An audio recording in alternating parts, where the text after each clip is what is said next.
On a dark and barren stretch of road in Los Angeles, an 18-wheeler barrels along in the dry summer heat.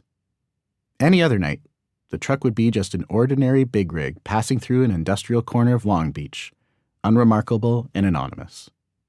But this long hauler is carrying the 2001 equivalent of a gold mine, $1.6 million worth of DVD players.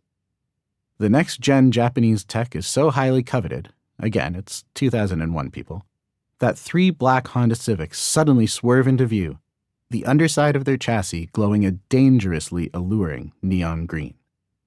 The heist of a lifetime, the score that would change everything, is a go. Welcome to the Fast and the Furious. In its first 2.5 minutes, director Rob Cohen's film delivers a hot shot of cinematic dopamine, pure and potent. But as visceral as the hijacking is, the opening sequence is also strangely enigmatic. Absent both dialogue and a score, the set piece holds back crucial narrative information about who the Civic driving hijackers are and why we should care about the success or failure of their mission. The editing is also unusually crisp, a world away from the choppy jump cuts deployed by so many action filmmakers to mask patched-together stunt work.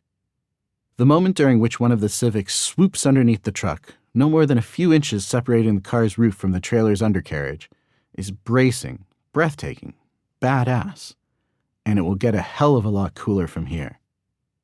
Over the next 100 minutes of Cohen's film, a drag race will bend space and warp time. $1 million sports cars will sizzle under the California sun, dripping a red-hot sex appeal matched only by their hard-bodied drivers, men who brawl like bruisers but talk like street poets. And all of the action, including a restaging of that opening hijacking, but this time amplified to a magnificently dangerous degree, will be rooted in a thrilling new world in which speed rules all. Piece it together, and you have a movie that feels so right because it does everything so wrong. Wasn't some flick called The Fast and the Furious supposed to be a silly little movie about cool cars and hot girls? Where did this high-grade thriller come from, tasting as much of pure popcorn as it does ultra ambition? It was a little car movie for spring break. People ask me why it turned out so radically for a studio movie, and here's the truth. It's because the studio didn't ask to see the film until the first preview. Nobody cared.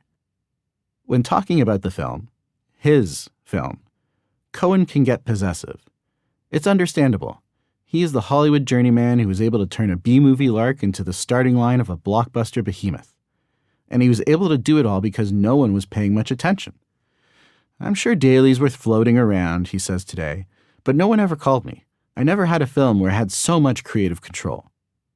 The director would never have it again either, certainly not with any of the Fast and Furious sequels and spin-offs to come. Back at the turn of the millennium, though, Cohen was determined and accidentally empowered to make something special, even radical. It would not be your daddy's kind of car movie. It would be a cinematic revolution, built a quarter mile at a time. But before Cohen and his team could set Hollywood on fire, before anyone knew what a canister of NOS was, a young journalist on the other side of the country had to buy his first car, a Honda Civic. In 1998, Kenneth Lee was a 24-year-old reporter covering crime for the New York Daily News, hungry to get his byline into the tabloid every morning. After writing a story about a car theft ring in Queens, he was pulled into the orbit of a charismatic 30-year-old gearhead named Rafael Estevez. Part of a burgeoning subculture of New Yorkers, mostly young, Asian, and Hispanic kids, Estevez took over the streets of Washington Heights every weekend in his souped-up Japanese cars, or rice rockets, as they were called back then, which you could rightfully never get away with saying now. To keep listening to this audiobook for free, click the link in the description.